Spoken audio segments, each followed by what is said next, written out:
Hi guys, this is Lada from AstroLada.com with your weekly astrology update. And as you know, Mars is already direct. A lot of us went through a bit of a personal hell over the last 2-3 months while Mars was retrograde. Basically 3 months Mars was retrograde. And today I want to talk about what did you learn from this Mars retrograde period. Let's summarize the positives that came out of this, because it was a roller coaster for many people. Some of us maybe passed through the drops, but most of us were affected in some powerful ways.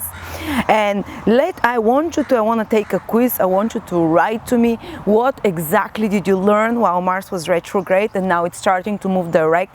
In what way did you manage to rebalance Mars power? And what is Mars retrograde? Mars is our willpower. Mars is our ability to assert ourselves. Mars is our healthy sense of selfishness, and there is healthy and unhealthy selfishness.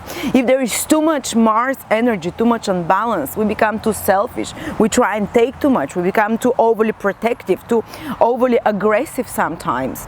You might push others' buttons. But if there is too little Mars energy, too little selfishness, while Mars was retrograde, it tried to teach you how to take your power back, how to rebalance this lower selfishness to make it more healthy, because with lower selfishness you allow others to walk over you. You don't stand up for your rights.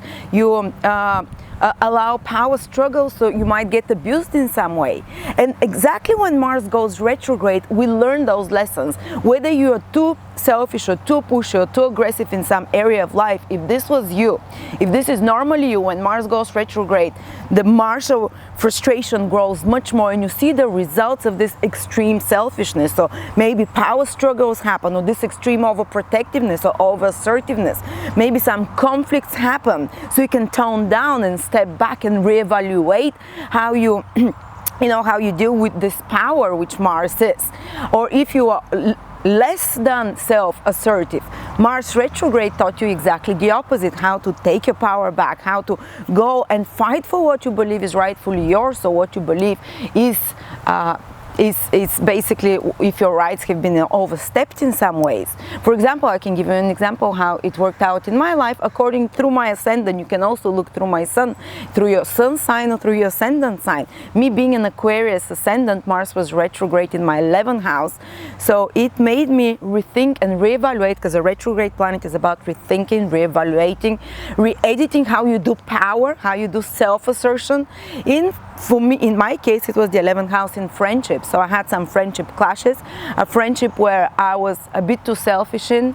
I had to really take a step back, and I had to really, basically, a conflict happened and I had to try and rebalance that. And in other friendship where I allowed people to take too much advantage, or where I did not protect my boundaries, I had to fight back and push back. And then Mars went retrograde into my 10th house of career, so I had to do some big restructures there, and I had to, learn to assert power more as well. But in every person it acted in some different way in their life, and that's why I'm asking you here in this video, how did Mars retrograde work out for you? You can even share what exactly happened, and you can share, though I want you to focus on the positive, and I want you to share how did Mars help you learn to own your power in a healthier way, whether it's to tone down or whether it's to spike it up. And now, especially when Mars is starting to move direct, we're starting to all those complications that happen while Mars was moving retrograde, they're going to start untangling slowly. Maybe a lot of you are seeing it. If you're seeing it, please share your story as well. Share it, because I want others to read your story, so they're not always scared from Mars retrograde, because it tends to bring conflicts. Usually it tends to bring power struggles. It tends to bring problems that have to be solved, because Mars is also the problem-solving planet. How do you go and assert your power in difficult situations? How do you take control? How do you fix what is not properly done? Or how do you fix something that is out of balance, something that is lack of balance of power in a sense in your life? So maybe for some of you there might be damages that you have to repair, complicated things that require even physical work to deal with, or the most stressful one is on the emotional level, confronting others or confronting yourself, or frustration with yourself or others, depending what house Mars triggered for you. So please share for us, because Mars will go retrograde in another 2.5 years. So I want people to look back on that video and know what to expect. And another great news is that Venus is finally becoming visible in the sky. For a few months it was invisible, it was too close to the sun, and then Venusian powers of peace, of inner satisfaction, of finding agreement, of finding, because Venus is this planet of balance, Venus is this planet of being poised, of being, fair. And when Venus is invisible, all those qualities are lacking, and the more martial, angry qualities are out. Venusian qualities are starting to come out and become strong in the sky.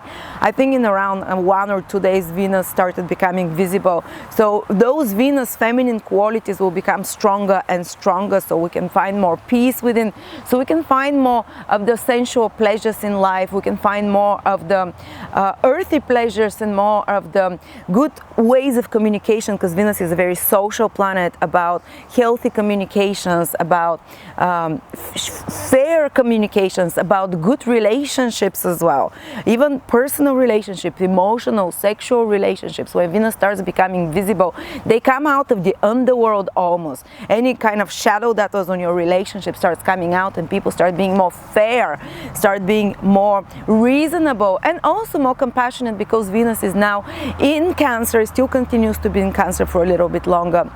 So people in your relationship will start seeing more reason through their compassion, through their feeling heart center, and through actions of kindness and caring and nurturing.